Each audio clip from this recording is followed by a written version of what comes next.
Adik-adik semuanya, kita lanjutkan kali ini pembelajaran tentang rasio. Apakah itu?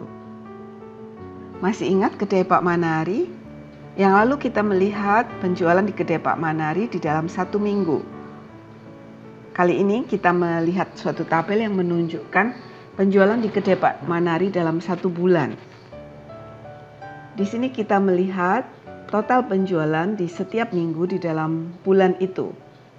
Kita lihat di minggu pertama terjual 96 liter, di minggu kedua 84 liter, minggu ketiga 108 liter, dan minggu keempat 72 liter. Selama ini kita selalu bekerja dengan rasio dari 2 hal saja. Dalam video ini saya ingin menunjukkan bahwa perbandingan itu bisa dilakukan terhadap lebih dari 2 hal. Kita bisa membandingkan 3 hal, 4 hal, dan seterusnya. Di dalam contoh ini, kita bisa membandingkan penjualan di kedai Pak Manari dalam minggu pertama, berbanding minggu kedua, berbanding minggu ketiga, berbanding minggu keempat di dalam bulan itu. Bagaimana kita menyatakan rasio di setiap minggu di dalam bulan itu? Ya, tentunya kita akan berangkat dari berapa volume yang dijual sesungguhnya, yaitu 96 banding 84 banding 108 berbanding 72. Tetapi ini bukanlah bentuk yang paling sederhana. Kita melihat bahwa keempat angka ini memiliki faktor persekutuan, memiliki faktor yang sama. Ya, berapa itu? Faktor yang sama yang paling mudah terlihat adalah 3 ya. Masing-masing bilangan ini dapat dibagi 3.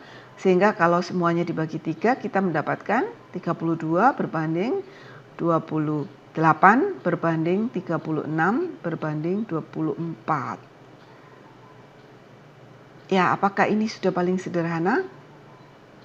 Kita lihat lagi, ternyata memiliki faktor persekutuan juga keempat angka ini. Ya, kita bisa bagi dengan 4. 4 adalah faktor yang dimiliki oleh semua bilangan ini. Sehingga kita bisa bagi 4 semuanya menjadi 8 berbanding 7 berbanding 9 berbanding 6. Nah, apakah ini yang paling sederhana? Ya, ini adalah yang paling sederhana. Tidak ada lagi faktor persekutuan yang bisa kita pakai untuk membagi keempat bilangan ini.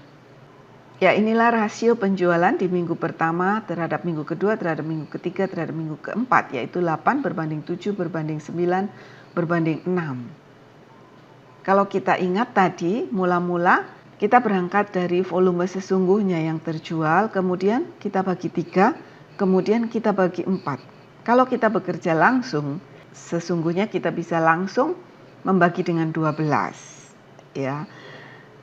Dan kita dapatkan angka-angka ini. Artinya setiap bagian menyatakan 12 liter. Jadi ya, minggu pertama misalnya diwakili oleh angka rasio 8. Artinya minggu pertama diwakili oleh 8 bagian. Berarti angka penjualan sesungguhnya adalah 8 kali 12 liter.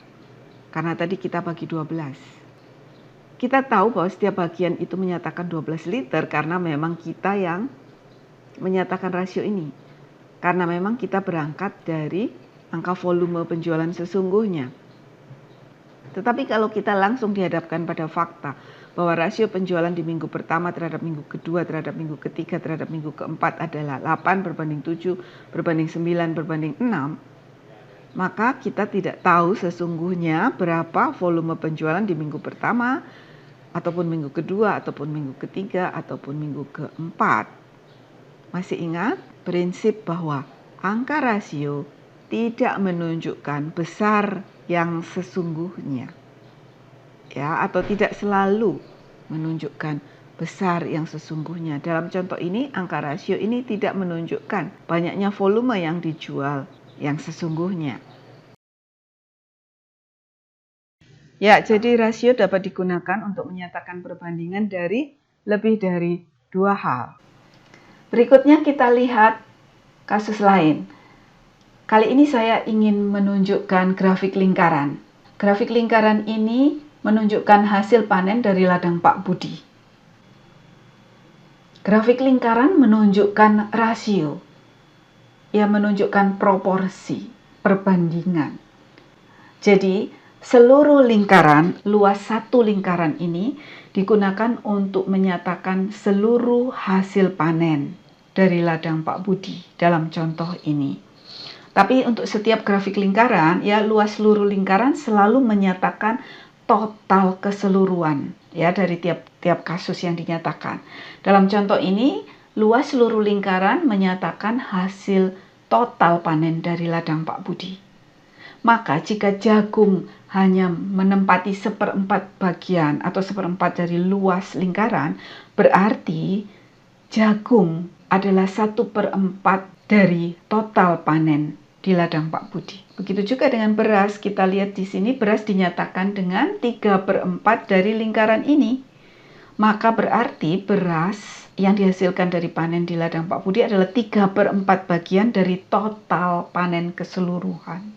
Nah, dari grafik lingkaran ini kita juga bisa melihat rasio. Jika jagung kita nyatakan dengan 1 batang vertikal, ya jagung yang dinyatakan dengan 1/4 bagian lingkaran itu kita nyatakan dengan 1 batang vertikal, maka beras membutuhkan berapa batang vertikal? Ya, karena beras adalah 3 kali 1/4 atau 3 kali luasan yang digunakan untuk menyatakan jagung, maka beras membutuhkan 3 batang vertikal jika jagung menggunakan 1 batang vertikal. Kita bukan hanya bisa menggunakan batang vertikal ya, kita juga bisa menggunakan batang yang horizontal atau mendatar. Jadi jadi jika jagung menggunakan 1 batang horizontal, maka beras menggunakan berapa? Ya, beras menggunakan 3 batang horizontal. Maka dengan mudah kita bisa melihat rasio atau perbandingan hasil panen dari jagung dan beras berarti 1/3. Kita bisa melihat itu dari baik grafik lingkaran ataupun dari batang vertikal ataupun dari batang horizontal ini. Jika kita balik rasio hasil panen beras berbanding jagung, ya maka itu adalah 3/1. Nah, berapakah rasio hasil panen jagung terhadap total panen atau beras terhadap total panen?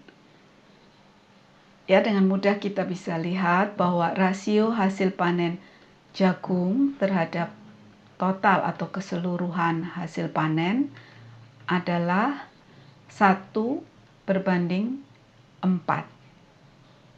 Kalau jagung dinyatakan dengan 1 batang vertikal, maka keseluruhan total hasil panen adalah 1 tambah 3, ya 1 dari jagung, 3 dari beras, jadi 4 batang vertikal. Jadi jagung berbanding total panen adalah 1/4.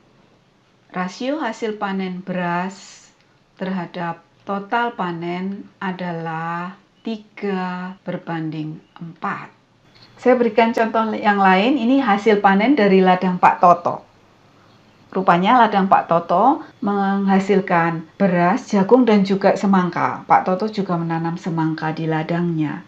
Nah, hasil panen dari ladang Pak Toto ditunjukkan oleh grafik lingkaran ini. Nah, diagram lingkaran ini menunjukkan luasan yang dipakai untuk menyatakan hasil panen semangka sama besar dengan luasan yang dipakai untuk menyatakan hasil panen jagung dan juga sama besar dengan hasil panen beras. Berarti ya jika jagung itu kita nyatakan dengan 1 batang vertikal, berarti beras, hasil panen beras menggunakan berapa batang vertikal? Sama juga 1 batang vertikal karena luasan yang digunakan sama. Begitu juga hasil panen semangka kita pakai 1 batang vertikal. Tetapi sesungguhnya dari diagram lingkaran ini kita juga mengetahui bahwa hasil panen beras itu adalah 1/3 dari keseluruhan hasil panen di ladang Pak Toto. Ya, dan itu juga sama dengan jagung dan sama dengan semangka. Masing-masing adalah 1/3 dari keseluruhan hasil panen di ladang Pak Toto.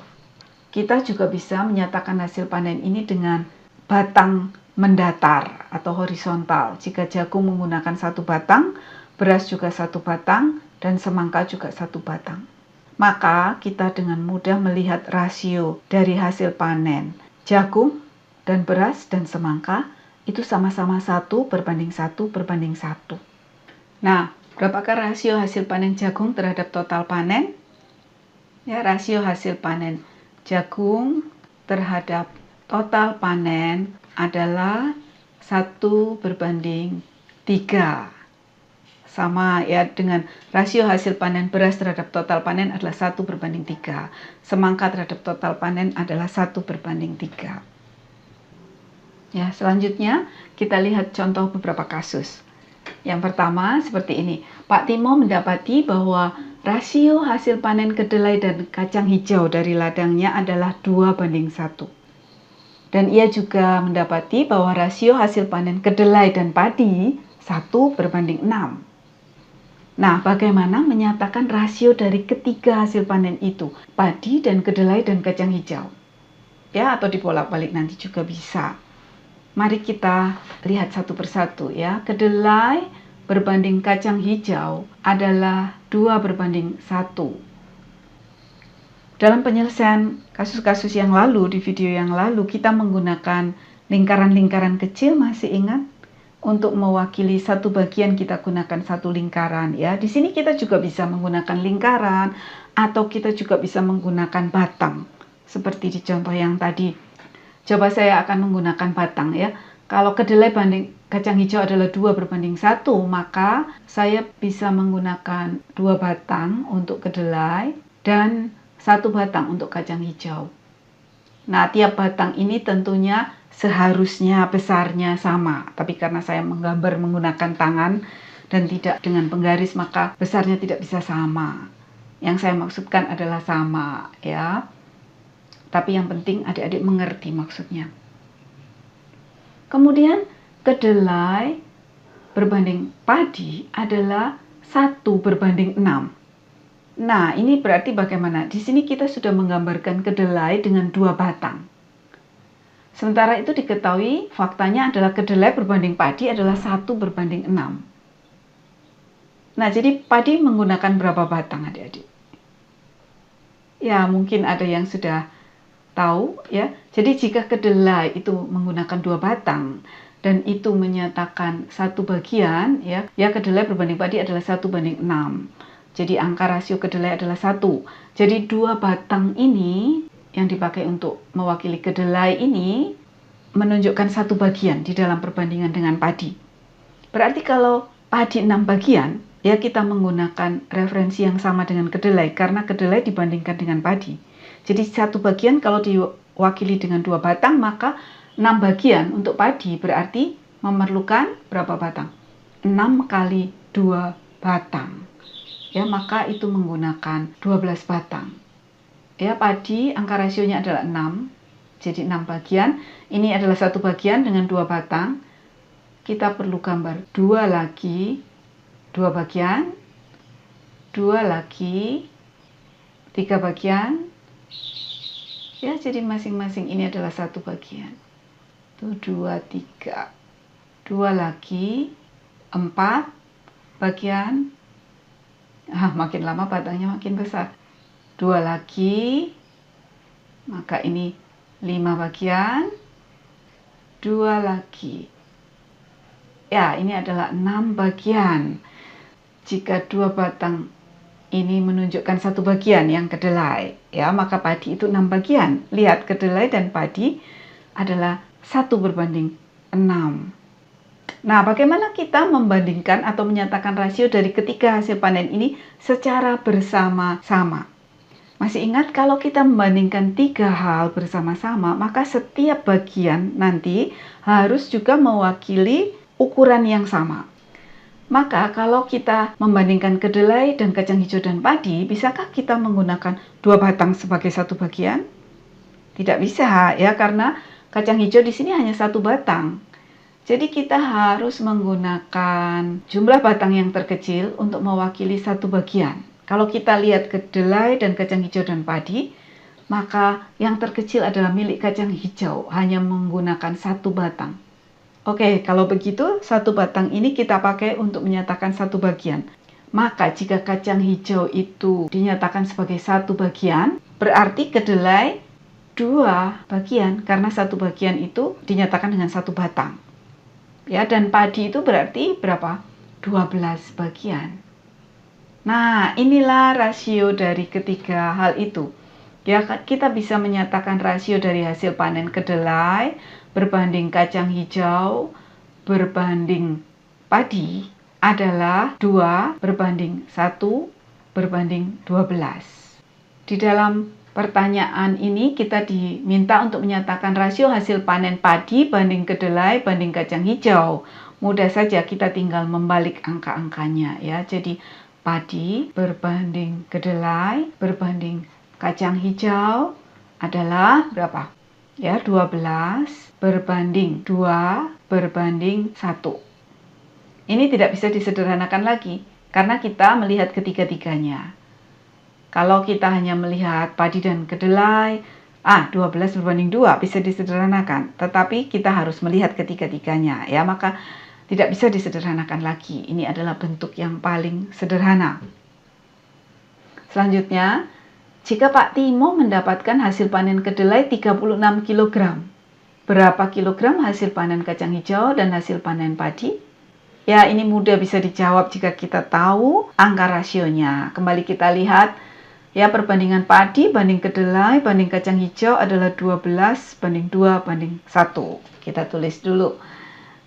Jika hasil panen kedelai 36 kg, dan itu dinyatakan dengan 2 bagian atau 2 batang tadi. Ya, berarti 1 batang atau 1 bagian mewakili 36 kg bagi 2, yaitu sama dengan 18 kg. Maka dengan mudah kita bisa menyatakan hasil panen kacang hijau yang diwakili dengan 1 batang saja atau 1 bagian ini, angka rasionya 1, itu adalah 18 kg. Bagaimana dengan padi?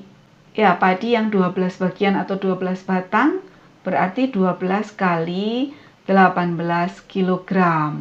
120 kg, 12 kali 10 tambah 12 kali 8, yaitu 96 kg.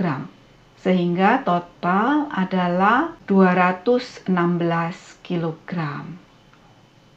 Ya, ini adalah hasil panen kedelai, kacang hijau, dan padi. Kita bisa mengetahuinya ya, kedelai 36 kg, kacang hijau 18 kg, dan padi 216 kg. Mari kita lihat contoh yang lain. Pak Manari mendapati bahwa rasio hasil panen kedelai dan kacang hijau dari ladangnya 2:1. Sementara rasio hasil panen kacang hijau dan padi 2:7. Nah, bagaimana menyatakan rasio dari ketiganya itu? Ya, padi, kedelai, dan kacang hijau. Sama seperti tadi, mari kita selesaikan satu persatu. Rasio kedelai berbanding kacang hijau adalah 2:1. Kita nyatakan dengan batang, kedelai 2 batang dan kacang hijau 1 batang. Selanjutnya, dia mengetahui rasio hasil panen kacang hijau dan padi adalah 2:7. Ya, lihat, kacang hijau dan padi. Jadi bukan kedelai dan padi. Mungkin akan lebih mudah kalau kedelai berbanding padi 2:7, tetapi ini adalah kacang hijau dan padi 2:7. Kacang hijau hanya dinyatakan dengan 1 batang, tetapi itu diwakili dengan angka rasio 2. Jadi bagaimana? Ya, tidak apa ya, batang ini bisa dipecah. Kalau 1 batang itu mewakili angka rasio 2, ya, atau mewakili 2 bagian, berarti 1 bagian diwakili oleh setengah batang. Ya, karena 1 batang ini untuk menyatakan 2 bagian, berarti 1 bagian dinyatakan dengan setengah batang. Nah, kalau padi itu diwakili oleh angka rasio 7, berarti kan 7 bagian. Jadi 7 kali setengah batang. Berarti kan ini setengah batang, 1 bagian setengah batang, 2 bagian. Ini 1 batang menyatakan 2 bagian. Ya, 1 batang lagi berarti 4 bagian ya, karena 1 batang mewakili 2 bagian. Jadi 1, 2, 3, 4. 1 batang lagi berarti 6 bagian. 1, 2, 3, 4, 5, 6. Tapi padi itu 7 bagian, berarti harus 1 bagian lagi, yaitu diwakili oleh setengah batang. Ini saya gambar dengan garis putus-putus supaya membedakan dengan 1 batang. Jadi ini hanya setengah batang. Ya, demikian gambarnya. Ya, padinya hanya 3,5 batang. Kacang hijau 1 batang, kedelai 2 batang. Nah, bagaimana kita akan menyatakan rasio dari ketiga-tiga hal ini? Kita tidak bisa menggunakan 1 batang sebagai satuan terkecil, ya, karena padi hanya 3,5 batang. Satuan terkecilnya adalah setengah batang. Jadi kita mesti berpikir kedelai ini dinyatakan dengan berapa kali setengah batang. Ya, jadi nanti 1 bagian itu diwakili oleh setengah batang. Atau angka rasio 1 menyatakan setengah batang. Ingat, 1 bagian harus mewakili ukuran yang sama, ya. Jadi jika satuan terkecilnya adalah setengah batang, maka kedelai itu adalah 4 bagian. Karena 4 kali setengah, 1, 2, 3, 4. Kacang hijau berapa? Ya, 2 bagian, ya. 1, 2. Kalau padi, 7. 1, 2, 3, 4, 5, 6, 7. Nah, ini adalah angka rasio dari ketiganya. Jadi, rasio hasil panen dari ladang Pak Manari untuk kedelai berbanding kacang hijau berbanding padi 4 berbanding 2 berbanding 7. Dalam pertanyaan di soal ditanyakan rasio hasil panen padi berbanding kedelai berbanding kacang hijau. Mudah kita menjawabnya. Kita tinggal membalik saja urutannya, ya. Padi itu dinyatakan dengan 7 bagian, maka ini 7. Kedelai dinyatakan dengan 4 bagian, berarti 7 berbanding 4 berbanding kacang hijau dinyatakan dengan 2 bagian. 7 berbanding 4 berbanding 2. Ya, ini adalah rasio dari ketiga hasil panen itu. Nah, jika Pak Manari mendapatkan hasil panen kedelainya 30 kg, maka berapa kilogram hasil panen kacang hijau dan padi? Tentu saja mudah, ya, jika kita tahu angka rasionya. Kita lihat lagi, padi berbanding kedelai banding kacang hijau 7 banding 4 banding 2. Jika kedelai ternyata 30 kg, ya, maka berapa kilogram padi? 30 kg ini dinyatakan dengan 4 bagian. Angka rasionya 4. Berarti 1 bagian, ya, 1 bagiannya tadi setengah batang. 1 bagian atau angka rasio 1 atau setengah batang, saya tulis saja, berarti 1 bagian atau setengah batang itu mewakili 30 kg dibagi 4. 15 bagi 2 lagi, yaitu 7,5 atau 7,5 kg. Maka kita bisa mengetahui hasil panen padi yang sesungguhnya adalah padi dinyatakan dengan angka rasio 7, berarti 7 bagian, berarti 7 kali 7,5 kg. 7 kali 7, 49 kg, tambah 7 kali setengah adalah 3,5 kg. Hasil panen padi adalah 52,5 kg atau 52,5 kg. Ya. Bagaimana dengan kacang hijau? Ya, kacang hijau dinyatakan dengan angka rasio 2, berarti 2 bagian, maka sesungguhnya hasil panen kacang hijau adalah 2 kali 7,5 kg. Ya, ini adalah 15 kg. Ya, jadi kita tahu hasil panen kedelai 30 kg, berarti padi 52,5 kg, dan kacang hijau 15 kg. Nah, demikian dalam video ini kita belajar perbandingan dari 3 hal, rasio dari lebih dari 2 hal, ya. Semoga adik-adik makin mengerti. Kita masih akan belajar tentang rasio lagi. Dalam video selanjutnya kita akan pelajari rasio dengan menggunakan persamaan matematika. Mari kita terus semangat belajar.